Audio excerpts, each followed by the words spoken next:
खड़े करने जैसा हो गया? क्या पार्टी अब देश हो गई है? बुसरा जी, मैंने अपने ओपनिंग रिमार्क में कहा था कि आप भारतीय जनता पार्टी का विरोध करिए। मैंने कहा था, हमने कहा था आप सरकार की नीतियों का विरोध करिए, हमने कहा था।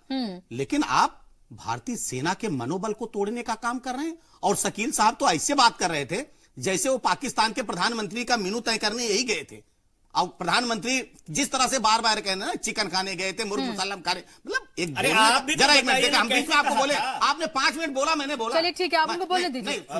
इसलिए और दूसरी दिक्कत क्या है कांग्रेस, हम कह रहे हैं कि आप करिए, अपोजिशन का काम होता है, लेकिन कम से कम कृपया करके सेना के मनोबल को तोड़ने का काम ना करिए। और जब चीफ मार्शल खुद आकर कहे कि हम वहां पेड़ उखाड़ने नहीं गए थे जी, और हमारा काम होता है स्ट्राइक करना, लेकिन उसके बाद दिनेश जी 300, 400, 600, 650 और फिर खुद एयर चीफ मार्शल ने आके सामने आके कहा कि हम नंबर नहीं बता सकते। फिर वो नंबर कहां से आया?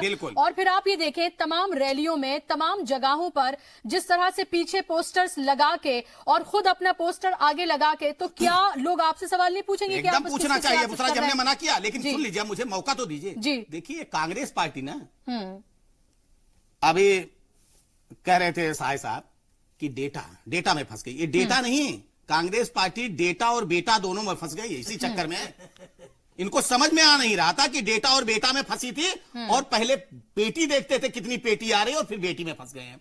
इसलिए हम कह रहे हैं इससे निकल नहीं पा रहे हैं। और कांग्रेस पार्टी की समस्या क्या? अभी मैं एक चैनल पे था, वो सैम प्रदोदा के बयान से कांग्रेस को अलग कर रहे थे, यहां शकील साहब उनके समर्थन में जुटे हुए। तो कांग्रेस पार्टी का स्टैंड ही नहीं समझ में आ रहा है, और कांग्रेस पार्टी को खुद समझ में नहीं आ रहा है। इसीलिए हम बार बार कहते हैं ये पूरी तरह से कंफ्यूज ही नहीं, फ्यूज है। दूसरी चीज आपने कहा, देखिए बात है कि आपने कहा कि नंबर्स।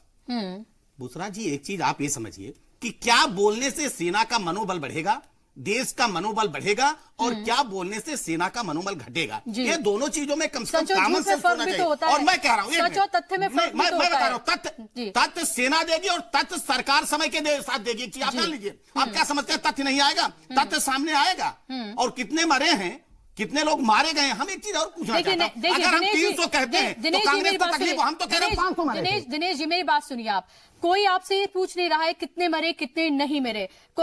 जो पूरी आवाम है वो इस बात से खुश है कि जाकर हमारी जो सेना है उसने वहां जाकर एयर स्ट्राइक की, उनके घर में घुसकर मारा।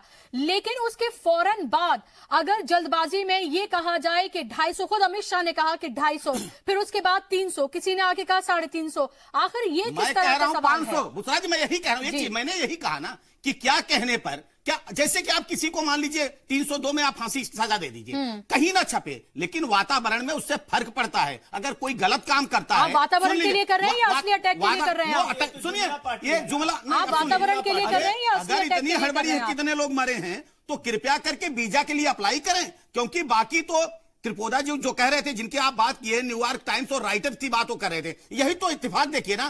कांग्रेस पार्टी को विदेशी मीडिया पर विश्वास है, कांग्रेस पार्टी को पाकिस्तान पर विश्वास है, लेकिन कांग्रेस पार्टी को ना तो भारत सरकार पर विश्वास है, ना भारत सरकार के प्रधानमंत्री पर विश्वास है, ना तो भारत की सेना पर विश्वास है। यही तो अंतर है। मैं कह रहा हूं कि कुछ दिन के बाद ये कह देंगे कि ये जुमले थे। अरे कुछ दिन के बाद ये कह देंगे ये जुमला इनके प्रेसिडेंट ने कहा था। अरे जुमलेबाजी आप कर रहे हैं, इसीलिए लोगों को भरोसा नहीं है। ठीक है, और गेस्ट पे मेरे साथ सीमा जी, आप कुछ कहना चाह रहे हैं? फिर से बुसरा जी, हम ये नहीं कह रहे, हम कह रहे हैं अपोजिशन का काम होता है, लेकिन अपोजिशन हेल्दी डेमोक्रेसी का ये नियम होता है। हेल्दी डेमोक्रेसी का ये नियम है। अपोजिशन अगर मजबूत नहीं है, सेना पर सवाल उठा देंगे जी, आपकी हिफाजत के लिए वहां पे जान गंवा रहे हैं। शर्म नहीं आती है, शर्म नहीं आती है, शर्म नहीं आती है आपको? गजब महान, मैं कहता 1000 मरे हैं। अरे अगर कांग्रेस पार्टी के रिश्तेदार मरे, बताइए तकलीफ तो ऐसे हो रही जैसे आपके सेना के जवानों की शहादत हो गई, आपने कुछ नहीं किया, आपने एक सवाल का जवाब नहीं दिया। कैसे पहुंचा? ठीक है, ट्रेन से क्यों नहीं किया? गाड़ियों को बार बार वही बात, शकील साहब सेना पर राजनीति करेंगे, इलेक्शन करेंगे, ये जनता नहीं। एक मिनट भाई, आप लोग जनता पर, ठीक है, मैं बार बार आपसे यही बोल रही हूँ, जनता आपकी फेल्यूर है। जनता किसी किसी को माफ नहीं करेगी, जनता किसी को माफ नहीं करेगी। एक मिनट दिनेश जी, ठीक है, ठीक है, जनता को सबका चरित्र पता है, वो सबका जवाब देगी। 5 साल पूरे हो चुके हैं।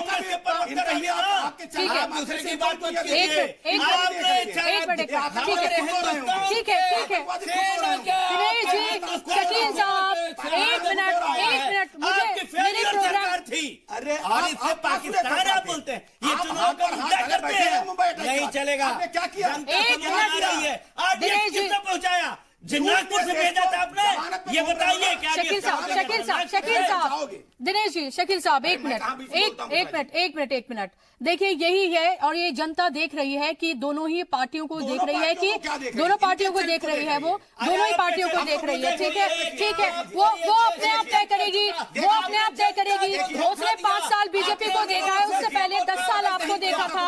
ये जनता को तय करने दीजिए, एक मिनट, नहीं बनेगा। अरे भाई, आपके अलावा भी और मेरे पास 2 गेस्ट मौजूद है। सीमा जी, आपने